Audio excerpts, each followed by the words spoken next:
Hi everyone, it's Cherry Enchantress.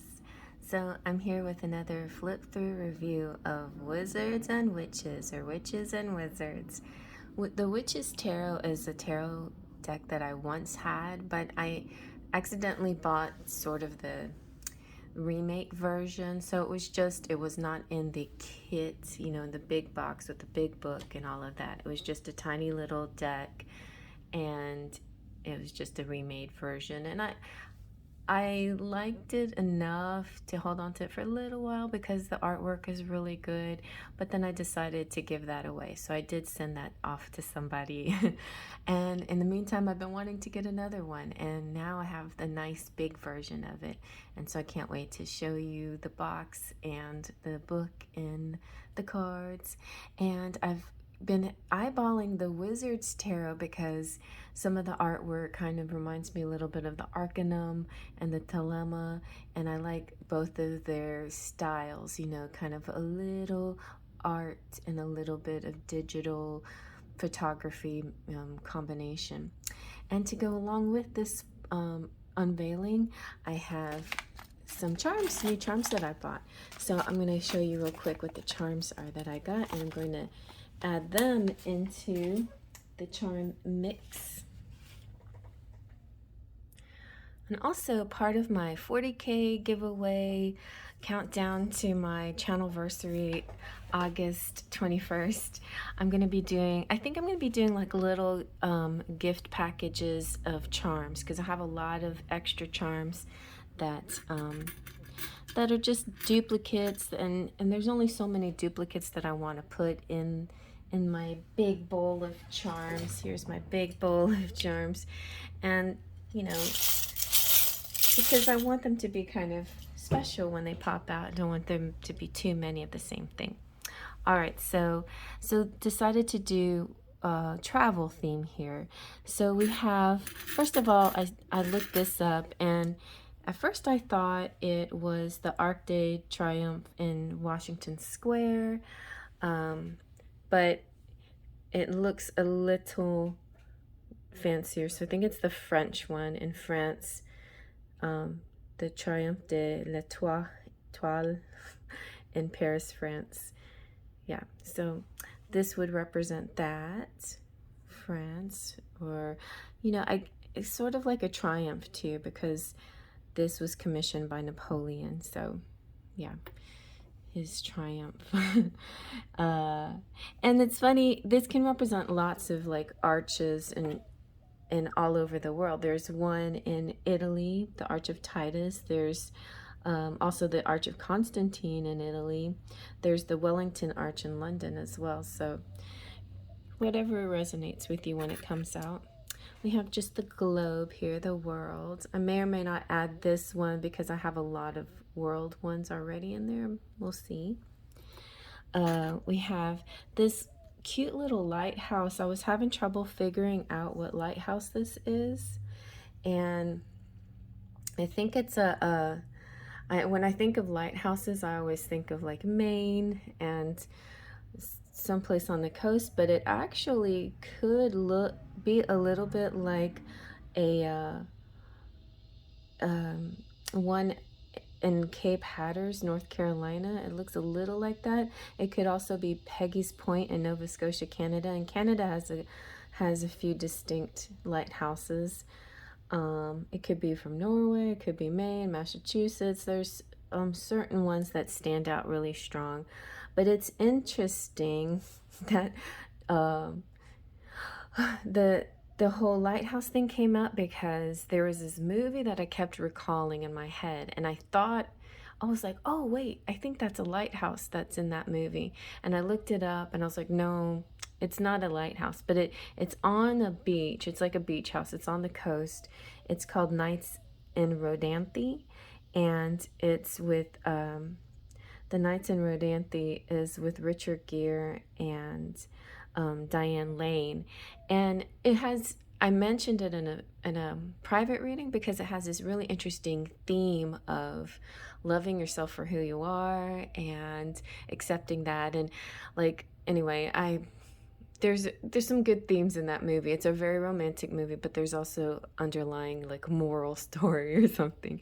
And it's popped in my head a lot. And it's interesting because yeah, because then I thought it was this there was a lighthouse in the movie, but it's just sort of like a beach house in Hatteras Island. But actually Hatteras Island, North Carolina does have some nice lighthouses. So anyway, that's what I'm going to probably call this, the North Carolina or Hatteras Island, or whatever you feel, you know, like you might have a place that resonates with that when that comes out. And Big Ben, I needed a Big Ben so bad because of Disney, you know, because of my theme here, Faith, Trust, and Pixie Dust, having to do with Peter Pan, and they're, you know, they're based in London and fly by the tower, and also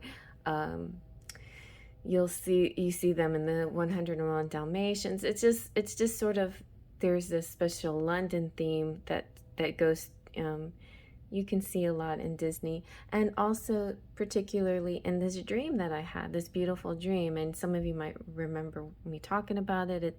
I actually did a whole card symbolizing this dream. So I think it's important that I had this important monument in my collection. Now this one,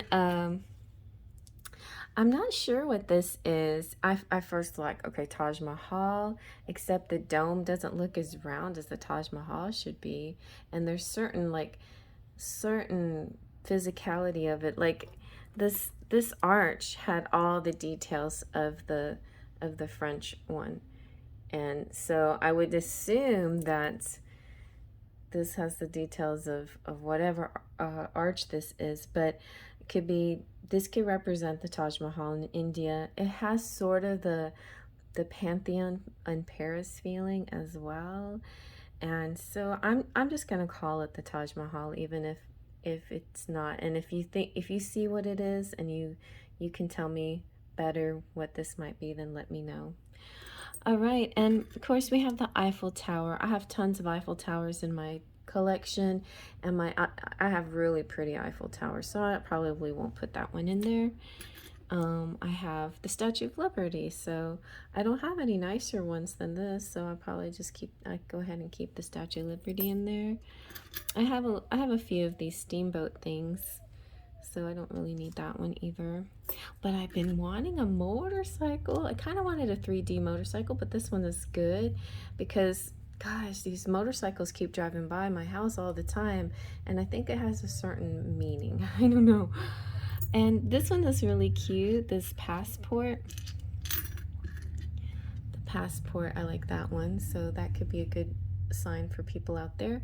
And I feel like this is really great theme to have now that in a lot of places the quarantining stuff is dying down. People are traveling more and having a bigger sense of freedom and wanting to get out, you know. So this is kind of a good timing for this, I think. We have the Holland windmill, but then of course, you know, there's windmills all over the world and even the United States, but this one has kind of that old-fashioned look, so I would call this Holland. And look, you got camp, which this is something that I don't have. I don't even have any tents or anything like that in my collection, so I think that would be good. I got plenty of cameras, really pretty cameras too. I think some of the really beautiful charms that I got are from just a lot of you guys out there. There's people from my daughter's work, and also I got some from Genevieve, and I got some from Mystic Mountain Dance, and a lot of people have given me beautiful charms. Here's one too. I think I have the sailboat. I think I do already, and that's enough of sailing stuff because I have some cute sailing stuff. So anyway, those charms are going to go in my bowl, and here's some extras that I'm going to give away to you guys. Just know if I don't reach the 40K, I'm still going to do giveaways for my birthday, but that's my goal, and if you can help me get there, I would really appreciate it. All right, now on to the flip throughs. All right, here we have the Witch's Tarot. So it comes in this very big box. It's like this magnetic box. And let's see, by comparison, I'll show you just a standard tarot deck. There we go. It's that big, the box. By the way, I'm giving this one away. Check out my 40K giveaway. I'm giving that deck away. And this one I'm not giving away, but I will give those charms away like I mentioned at the beginning of the video. All right, so this book, look how pretty it is. It's so nice. Oh, and then there's this companion book. We'll look through that in a minute. And by the way, everything's wrapped in plastic, and this is all, the cards are also wrapped in plastic, but I already removed the plastic. And then here's your back. Enter the world of Witch. Here the Hierophant becomes the High Priest, the Wheel Fortune becomes the Wheel of the Year, the Judgment becomes Karma, and yeah, there's the Devil, I think, is also a little bit different. Anyway, there's certain small changes, but not huge actually. You know, not real witchy or anything. It's just a little more pagan actually. So this stunning deck, designed by highly respected witch Ellen Dugan, is based on the traditional Rider-Waite-Smith deck and is filled with images that speak to today's magical practitioner, featuring the vibrant artwork of award-winning artist Mark Evans. And I really like his art. There's certain cards that kind of don't like as much, certain images, but in a general sense is really lovely. There's actually certain cards that I adore, so it's kind of a mixed bag for me. Dugan's companion guide features spell enhancing spreads too, so that's really cool, and we might get into that sometime as well. All right, so let's take a look at the book. I'm not going to do huge flip through of it, but we'll just look at it a little bit.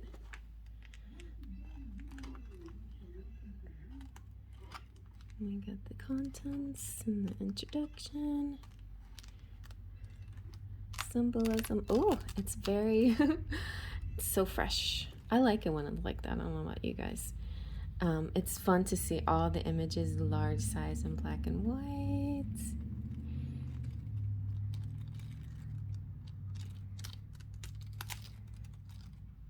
It smells good. I like that fresh book, fresh card smell.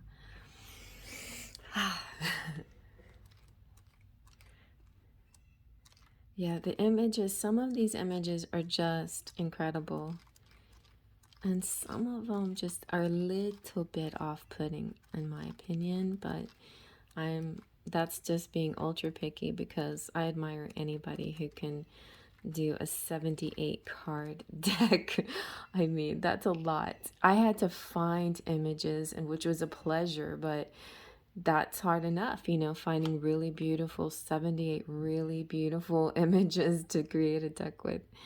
So and eventually I'm going to make my own tarot as well with my own artwork. And you know, I mean, I'm just going to take my time, but I'm still working on my Letterman deck. So yeah, gotta finish that one first. So we get different spell work back here. Ooh, how to heal a broken heart. That could be helpful. Okay, and as it will be, so it shall be. Maiden, mother, and crone, now guide my hand, heart. Show me your wisdom today by this witch's art, with this powerful 3 times 3. As I will it, so shall it be. So very nice, yes. So just you can use a lot of fun spreads in here and just get a little bit witchy, but honestly, it's not super witchy. It's mostly kind of just pagan, I think. The one deck that I actually would consider witchy is the Everyday Witch. It's very charming and cute, but there's actual witches in it with little hats and stuff. So that's to me more of a witch deck. But anyway, so let's start with the major arcana. Yeah, the Fool is one of the most beautiful Fool cards I've ever seen. So so one thing that kind of like I don't like too much is the black border. Okay, I'm not a border person, but I have a feeling like these would look so much better without the border. But anyway, that's that. And the backing is awesome though, you know. And this is a great kind of starter deck, even though some of the traditional images or cards are a little bit different. It's still pretty traditional.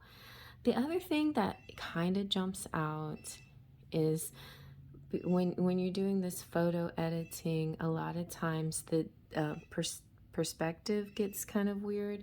So like this little dog looks pretty good, the perspective there, and he's got good shadow and everything for that dog. But there's some of them that the perspectives is a little crazy, I think. Okay, anyway, that's me being ultra picky, so just ignore me. All right, and then let's put these over here.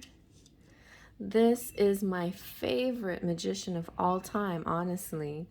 I love this magician. I think he's awesome. The motion, the action, the power you feel in this card is really good. It's not a stagnant magician. It's a very active magician. I love it. And then I love the fairies. So this is like, and the roses. I love everything about this particular magician. And I feel like I bought that other deck just because of the magician. I loved him so much. The High Priestess is actually also very, very nice, very beautiful. I mean, I tend to like females with softer features, but it's, I mean, whatever, you know, because High Priestess it has sort of an intelligence, but also a serenity in a sense. Anyway, it's well done. Well done. I'm not going to pick on all of them. Okay. And the Empress. So, of course, I've seen, you know, better Empresses. And her being in more kind of in silhouette where you can't even see her too well. But you see the background, which represents the land. So, I think that, you know, that works. The Emperor. It's good and symbolic of his rulership. I like the way the light hits him. The High Priestess, good. Older fella, but I like him. And I like the moon and the moon and the sun. The Lovers throws me off. Like when I first started this channel and I was picking out tarot decks to use, I was being very picky. Like I just looked through, you know, like just research and look through all the you know, YouTube videos, flip throughs to find the decks that have the best Lovers card, because to me that's the pivot point for me. Lovers card and the Queen of Cups, because I identified with the Queen of Cups and I always wanted a pretty Queen of Cups. But anyway, or just especially nice looking card. But the pose here is so awkward looking. It's like, and he looks like he has like really weird boots and stuff. The bend of him looks extremely awkward.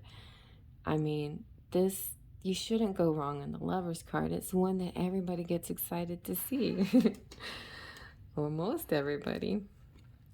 The Chariot's good. The Strength is beautiful. The Hermit, very nice. I like the Wheel of the Year. I think that's really nice for the Wheel of Fortune. This is one, oh gosh. The proportions, like her head is too big for her body, or they got the proportions kind of funny, I think. Something funny, but that's okay. Then the Hanged Man, you know, like that one I like. It's very traditional, looks like a lot of hanged men that I see. Death card looks pretty cool. Temperance is perfect. I like Temperance's drawn as angels because I feel like it's good to have like Gabriel and Uriel in here to help us, to guide us. Then the shadow side, that represents the devil. That's an interesting way of looking at it. I kind of like that. Okay, and then we have the Tower, the big crown, that's good. Star, it's nice.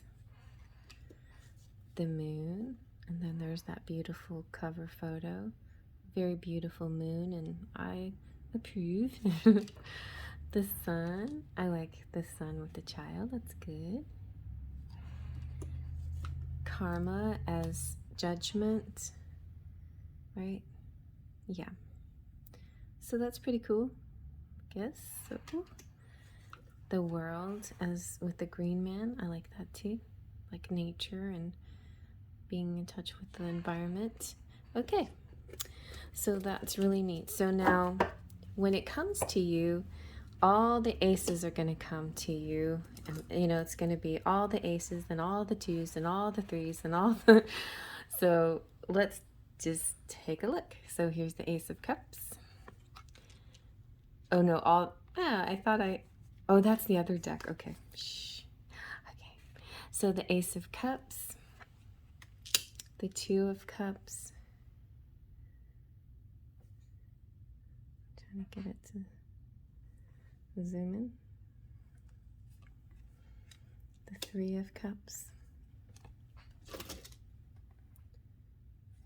and here's one where the photo manipulation doesn't excite me too much, but I think the Two of Cups is really beautiful. The Four of Cups, that's cute with the mermaid. The Five of Cups, also cute, beautiful mermaid.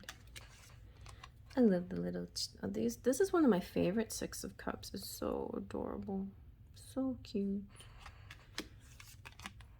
Seven of Cups, pretty good. Eight of Cups, it's a good one. Nine of Cups, 10 of Cups, perfect. Page of Cups, it's adorable. Knight of Cups, so I definitely like their court cards, very pretty. And see, Queen of Cups, she's not brunette, but she's beautiful. I love her. King of Cups, perfect. All right, let's go on to now Swords. I traditionally think Wands are supposed to be next, but we'll go with what they have in order. So Ace of Swords, Two of Swords. This is one of the best Two of Swords as well. I like the little additions of fairies too. I mean, I like having fairies. Then the Three of Swords. It's a nice, I like that one too. It's a pretty Three of Swords. Four of Swords is kind of weird to me. It's like this doesn't have like that restful thing, so I'm not sure where they're going with this one. I might look this up and see what the message for this Four of Swords is. Of all the ones that I could have looked up, I should have looked up the karma card and stuff. But I'm going to see what they say for Four of Swords. A hazel-eyed woman in yellow gown with purple trim stands to one side of a scene. A breeze ruffles the woman's long brown hair, and mountains can be seen in the background. The feather motif on the trim of her yellow gown indicates the element of air. To her right, three swords are displayed neatly resting upon a castle wall. The woman looks a bit tired and holds the fourth sword point down as if she's looking for a place to set it down. In her right hand, she holds a few short branches of pussy willow. In the language of flowers, the pussy willow symbolizes recovery from illness, and these are a reminder to the rest and the recoverer, to rest and recover. The ivy growing on the castle has the magical association of healing. Amethysts adorn the woman's elaborate headpiece, necklace, and belt. The enchanting purple stone promotes restful sleep, healing, and pleasant dreams. This card illustrates that while she is still taking care of herself and presenting her best face by wearing her lovely gown and beautiful jewels, the stress is starting to show. She craves some peace and solitude. So that's an interesting kind of bend on this, but the right theme of rest. And I see, mostly meditation, but this is more like the need for rest. So when the Four of Swords is dealt in a reading, it's a sign that you need to take some personal downtime, a retreat, or a day off so you can recoup lost energy and find your strength again. The querent may be feeling overwhelmed by demands and stress. They may feel the need to get away and to withdraw from the hectic and daily grind of life. This card symbolizes that you need to allow yourself time to recover from an illness. It also may represent a need to step away from the group magic for a while. So you may need to practice solitarily for a time. Oh yeah, like if you're in a coven or something. But yeah, I mean, a lot of this do have like, this is really good message because even though I was saying in my live, I love spending time with my kindreds, at the same time, it is kind of energy draining, and so I need to take time off once in a while. You will find the solutions to your magical problems quietly on your own. So that's good. Okay, so it makes a lot of sense. It's just kind of seems weird to see her standing up instead of laying down. But yeah, it's like keeping that brave face, and we know how that is, right? All right, so let's keep on looking. So we have the Five of Swords. That's interesting. Okay. The Six of Swords. Good. I love this guy's face. The Seven of Swords. He's funny looking, but he's perfect. The Eight of Swords. That's a pretty one too. The Nine of Swords. I like that. Dramatic.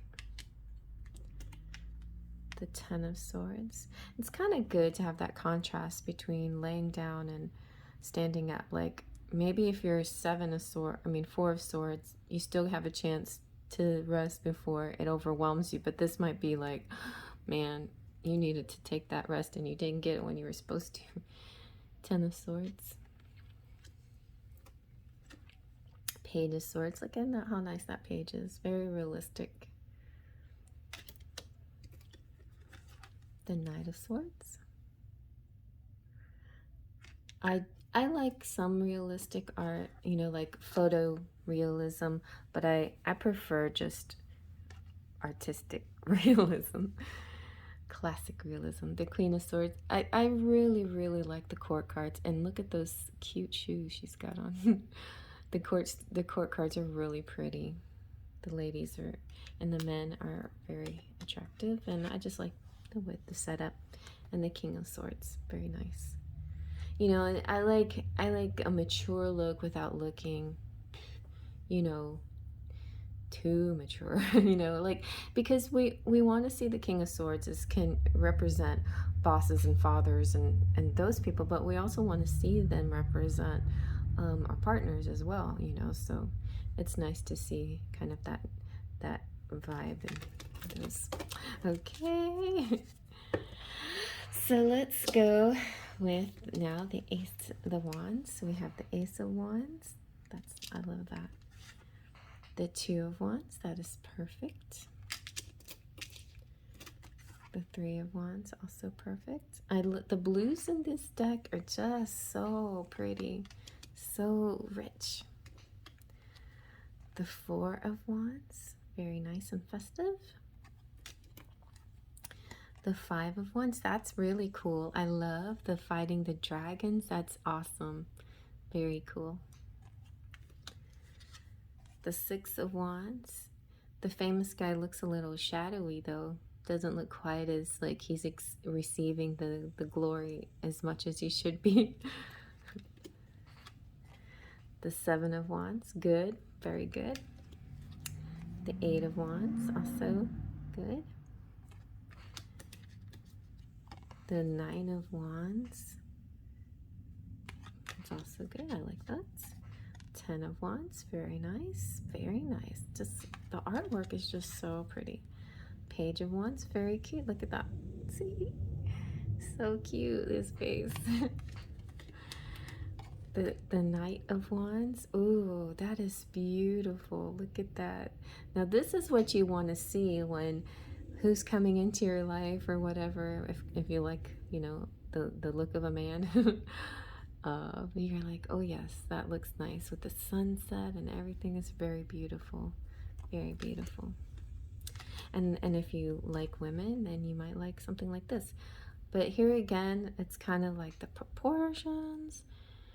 It's pretty good. I mean, I think it's just these weird crowns that these queens had, or it's just interesting. But I love that little kitty. Yeah, something going on with this that not quite the King of Wands. Cute. All right, now we have the Pentacles. Ace of Pentacles, very bright. The Two of Pentacles, I love that. I love all the ones that have blue in them. They're so pretty. Ooh, I love the Three of Pentacles. Oh, and that kitty, that's so pretty. The Four of Pentacles, good one. Five of Pentacles, perfect. This one is really cute too. The Six of Pentacles.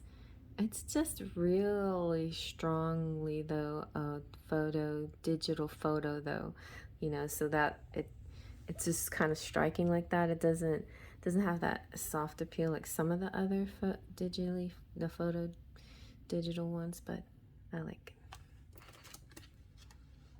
The Seven of Pentacles, very nice, very, very, very nice.